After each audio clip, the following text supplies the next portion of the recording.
And welcome back, everyone. Welcome back. Hope you enjoyed that duct tape from times gone by, as we have returned with our first of two semifinals. And as we get ready here for this best of three, a big shout out to Eon. Thank you so much for the raid. Hope you had a great stream. Hope you had a great ladder session. I did of course notice that you raided us yesterday. Eon, he raided us yesterday just as we went offline. Feels bad, man. Feels bad. But I appreciate it. I appreciate it, Eon. Hope you had a great time. Hope you had a great ladder session.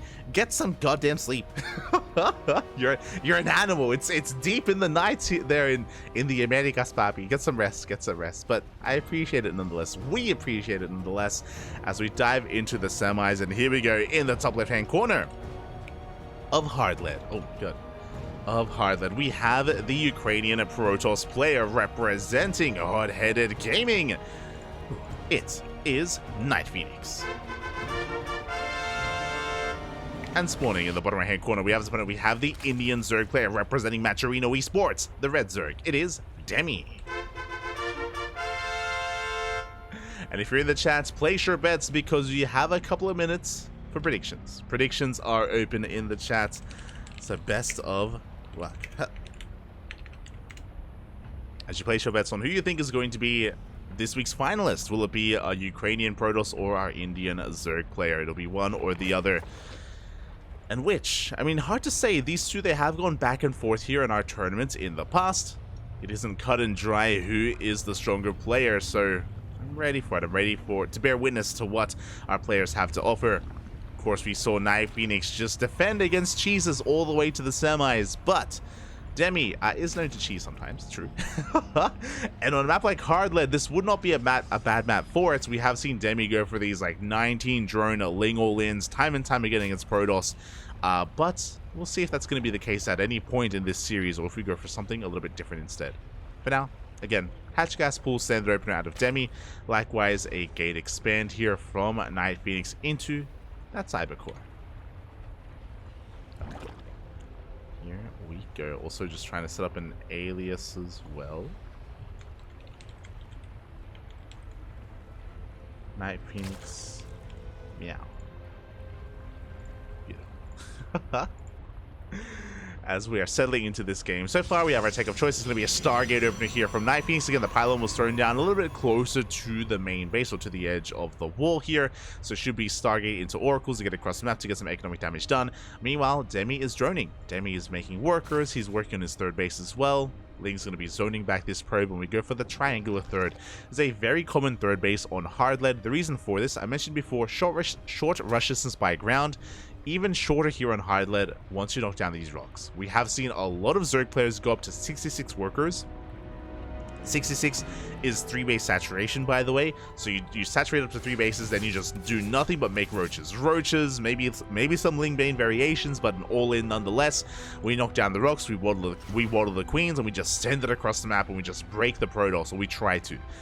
Very common here on Hardlead. I'm curious if we're going to see something similar here by Demi, or if we go for a different direction. Again, Demi, he is known as the Muta King in Southeast Asia. He loves his mutas. If he can get there, he can make some magic happen with them. But the say shade into the natural base. 3 drones are going to be going down. Pretty good damage so far. 3 dead workers. Ay, ay, ay. Behind this, of course, we have our Oracle still on the way. Overlord dives in, and Demi does get confirmation of the tech of choice, does confirm the Oracle that is going to be coming out across the map.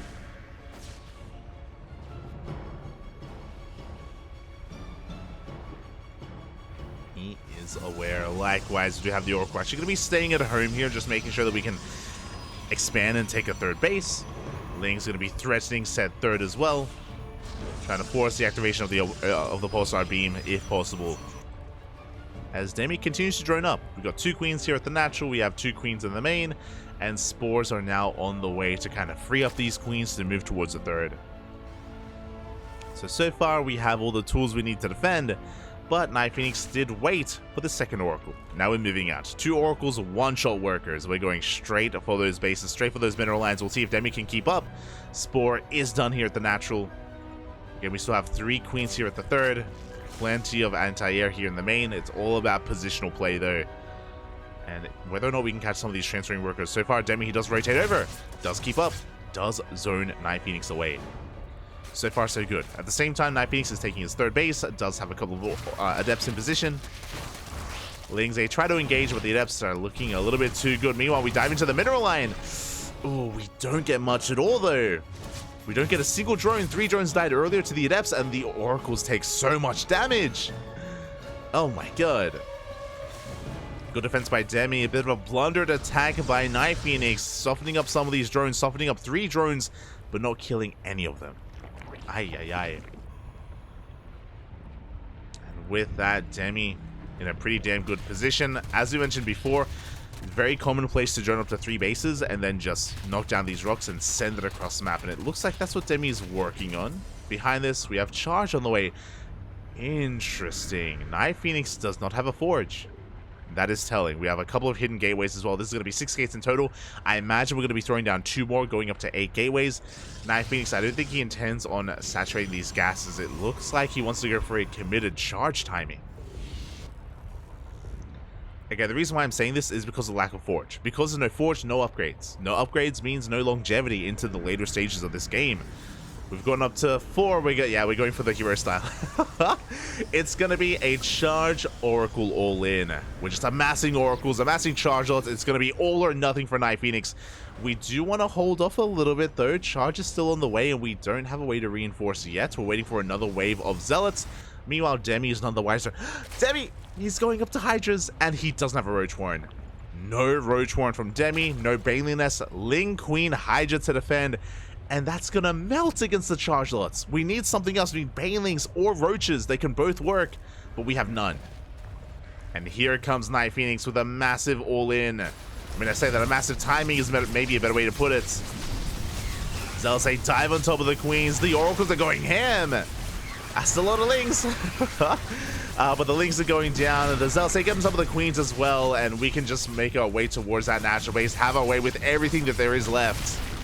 And we focus down queen after queen. Hydras are coming up. But again, what are Hydras going to do against these Zealots? Nothing. They're going to die. As the third base has been broken, 21 drones go down. Again, Demi just being a little bit too greedy, cutting that Roach Warren. Trying to dive into those Hydras. GG gets called, and NightPhoenix will take game number 1. GG.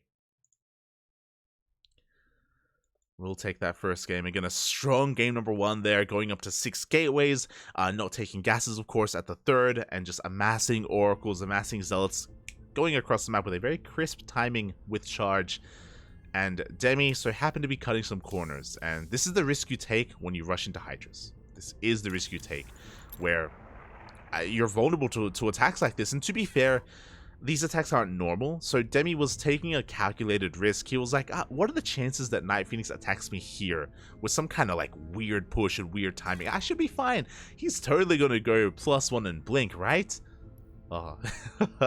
This is where I have to be a little bit critical of Demi, and we didn't see an Overseer Scout, so he didn't see the lack of tech in the main. He didn't see what was coming his way until it was too late. And what I mentioned at the start of the game, talking about the short rush distance on hard lead and how we have seen a lot of like Zerg or ground-based all-ins from Zerg players with Roaches and Queens. I can say something similar here, where it goes both ways. The rush distance by ground goes both ways, and that's why these attacks can hit that much faster from even the side of the Protoss. So GG, well played with that. NightPhoenix will take that first game, and now we're going to be getting into game number 2.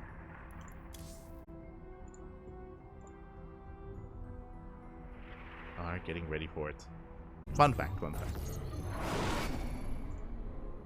But here we go. We're getting into game number 2, and spawning in the top left-hand corner. Oh, should fix this. There we go. In the top left-hand corner of Golden Aura, we have the Red Zerg player representing Maturino Esports from the land of India. Down in the series, looking to fight back. It is Demi. And spawning in the bottom right-hand corner, we have his opponent. We have the Ukrainian Protoss, the yellow Protoss, representing Hot-Headed Gaming, leading the series 1-0. It is NightPhoenix.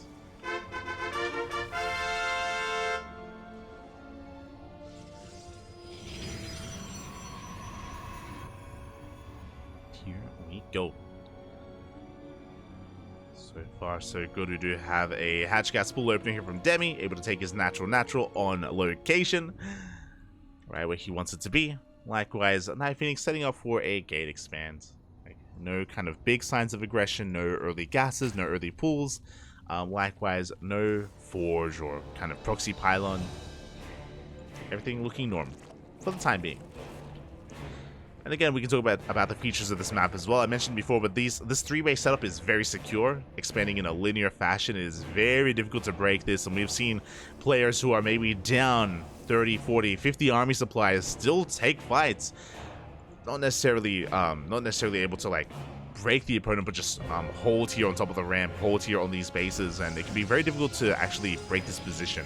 Very easy to overextend and throw away an army. So once we get up to that point, it is going to be difficult for a player like Demi to break NightPhoenix. Likewise, this fourth is a little bit more exposed, especially if these rocks get knocked down. You can attack from multiple different angles. Likewise, this low ground fourth as well is far more exposed. So that's typically where a lot of aggression is going to be taking place, especially as we get into the mid game at the fourth bases. If we get that far. Likewise, we've also seen a lot of Zerg players be hyper greedy on this map, going for gasless openers, relying on queens to defend, and conserving their gas and going to fast layer timings. I'm saying that because, again, Demi, he's known for his muta play, and I wouldn't be opposed to even rushing into mutas on a map like this. It would be a good way to kind of bypass the defenses and try to get economic damage done. We'll see. For now, third hatchery is on the way. Oh. And as we get ready here for our next game, a big shout out to Facer in the chat. 213. Thank you so much for resubscribing for 5 months. Oh my god, the tuna jam. Oh, we're jamming in the tuna. Thank you so much for the support. We appreciate it. We definitely do appreciate it. All the money that we make here goes towards tournaments like this, goes towards the Sparkling Tuna Cup and Grand Purple's Open and the Tenacious Turtle Sauce. All our events. So thank you. Wouldn't be able to run it without the support that we get, so we appreciate it. Meanwhile, oh, this is a little bit out of left field. Okay, so we have NightPhoenix going for a Stargate opener into a Void Ray first. The Void Ray is going to be shutting down these Overlords, keeping Demi in the dark, and we see why. We have a Twilight Council follow-up with another gateway. This screams Glaive Adepts. There we go. It's going to be 4 gates in total. We're going to be delaying the third base here. Demi, he's in the dark. He's still not fully aware as to what's going on.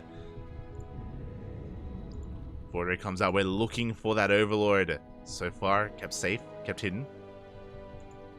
NightPhoenix sharking around. There it is. Glaives are on the way. Now, this is not an all-in. Bear that in mind. This is a way to get ahead economically, and we should be expanding behind this. Also, this needs to get damaged. The reason why I say this is because this is a delayed Glaives. This is not a Twilight Council opener. Remember, it was Stargate first and then a Twilight Council. So this is going to hit later than normal. And this is, as a result, going to delay your third base. It's going to delay Blink, delay +1, delay your transition. So this needs to kill workers. If it doesn't, then Demi will get ahead. So the onus is on NightPhoenix. And here we go. The Void Ray does pop out. Gonna be shutting down this Ling. Shut down the Overlord. Demi in the dark, trying to get a read on what's going on. Looking at his vision. He did see the third base. He sees a handful of Adepts, but that isn't really the biggest of tells. This should be, though. Additional Adepts have been revealed back at home.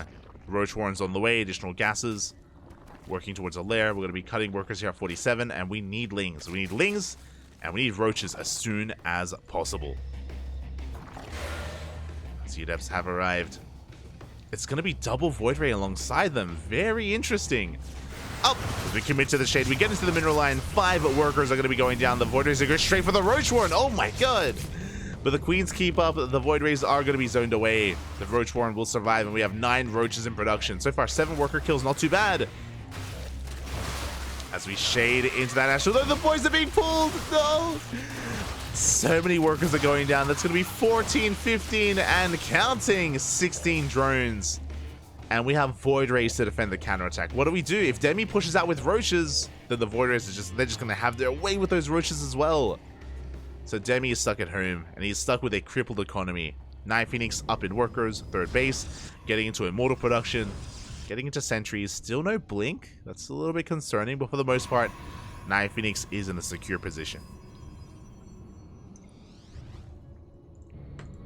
Void Rays moving out. Demi should be going for an all-in. We have Overlord Speed on the way. I believe Dropper Lords are going to be on the horizon. Creep is pushing forward. We have a lot of Queens. The Void Ray. How many Queens? 6 Queens here. Roaches, Lings on the way. Yep, Demi, he's all in. It's all or nothing for our Zerg player. And these Lings are going to be coming in from behind. They're going to surround. Shield battery up. Oh my god, it's going to be saved. Just barely. Queens still waddling forward. Roaches are going to be pushed away, trying to avoid those Void Rays. Ah, I see what I did there. And they will be able to. How many Queens? Again, 6 Queens. We have 14 Roaches, 32 Lings. And a couple of Ravagers are on the way as well. It's all or nothing. NightPhoenix, can he hold?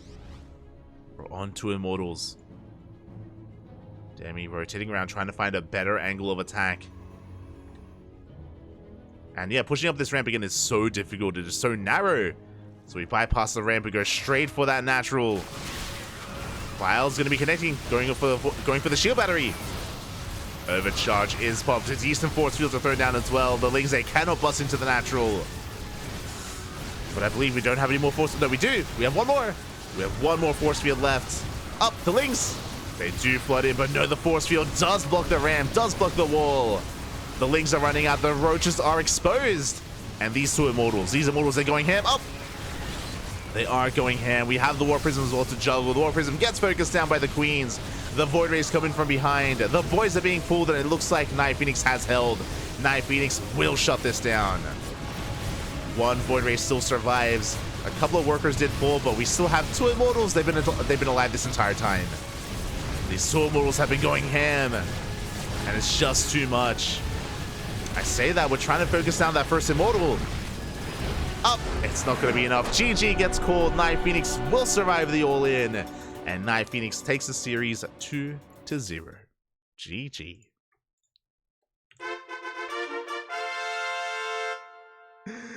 GG, well played. Congratulations to NightPhoenix, as again he does take the series 2-0. Ooh, really good execution of the defense there. Again, the initial Glaive Adepts, Demi, he had a really rough reaction to it. He had a delayed response, and he lost far too many drones. Far too many drones to the Glaive Adepts, which is why he had to all-in. There was no other way about it. There was no other way out of that situation. The all-in had to occur. But we spoke about it. Golden Aura, the defensive position on those 3 bases is just so safe and so secure. The attack paths are so narrow, and we saw that NightPhoenix, with force fields, with positioning, with 3 shield batteries and an overcharge, NightPhoenix was able to hold, was able to survive. And with that, GG. GG, well played. NightPhoenix will advance on to the grand finals. Meanwhile, we have our next semifinals ready for us. Oh my god. Oh my god. We have our next semifinals. Nothing but Protoss. Let's go. Was not expecting this.